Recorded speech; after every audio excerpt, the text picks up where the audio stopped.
అండి ఈరోజు మేమందరము ఇక్కడ మన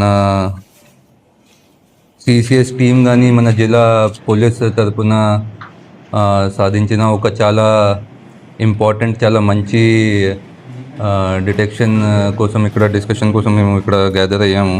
సో ఆ సిసిఎస్ టీమ్ అండ్ ఆ డిస్ట్రిక్ట్ పోలీస్ టీం వాడు కలిసి చాలా కోఆర్డినేటెడ్గా చాలా డీప్ ఇన్వెస్టిగేషన్ చేసి టెక్నికల్ అనాలిసిస్ చేసి టెక్నికల్ సర్వేలెన్స్ చేసి రెండు చాలా నోటోరియస్ రెండు క్రిమినల్స్ కానీ ప్రాపర్టీ అఫెండర్స్ కానీ వాళ్ళకి పట్టుకోవడం జరిగింది. సో మీకు స్టార్టింగ్ నుంచి చెప్తే అంటే గత సంవత్సరం ఆగస్ట్ నెలలో 31 ఇది డేట్లో కొత్తపేటలో ఒక ప్రాపర్టీ అఫెన్స్ జరిగింది.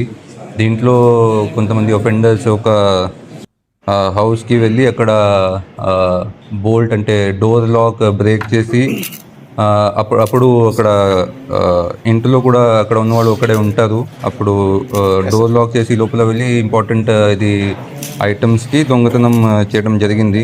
సో అది తర్వాత teams CCS teams and police teams got in to action. అప్పుడు నుంచి డిఫరెంట్ టీమ్ చేసి వాళ్ళు కంటిన్యూస్గా ఇది సర్వేలెన్స్ పెట్టి సీసీటీవీ కెమెరా ఫుటేజెస్ అనాలిసిస్ చేసి అంత ఇన్వెస్టిగేషన్ చాలా గట్టిగా ఇన్వెస్టిగేషన్ చేశారు.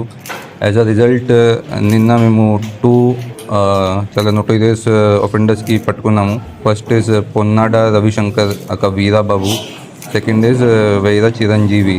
ఇది ఇద్దరికి నిన్న కొత్తపేట నుంచి అండ్ ఇది అన్నపతి నుంచి పట్టుకోవడం జరిగింది. సో వాడికి బ్యాక్గ్రౌండ్ చెప్తే అంటే ఇది వీరాబాబు మీద ప్రీవియస్ ఐ థింక్ 120 బర్గ్లరీ కేసెస్లో కూడా అతను ఇన్వాల్వ్ అయ్యారు. So you can understand like how notorious is this person.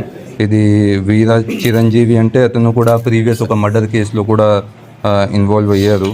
So ఇది వీరాబాబు 29 నవంబర్ 2024లో జైలు నుంచి బయట వచ్చారు. అది తర్వాత ఇమీడియట్గా ఈ started getting involved in these activities and ఇది చిరంజీవితో ప్లాన్ చేసి ఈ was doing all these property offences. So మనకి అంటే ఇది రీసెంట్గా ఇది అక్రాస్ 3 డిస్ట్రిక్ట్స్ అంటే east Godavari, west Godavari and మన కోనసీమ జిల్లాలో కలిపి టోటల్ 14 కేసెస్లో వాళ్ళు ఇన్వాల్వ్ అయ్యారు ప్రాపర్టీ అఫెన్స్లో. దీంట్లో మనకి రికవరీ కూడా వాళ్ళ నుంచి చేయడం జరిగింది. So total worth of property that we have seized is 97,50,000 worth of property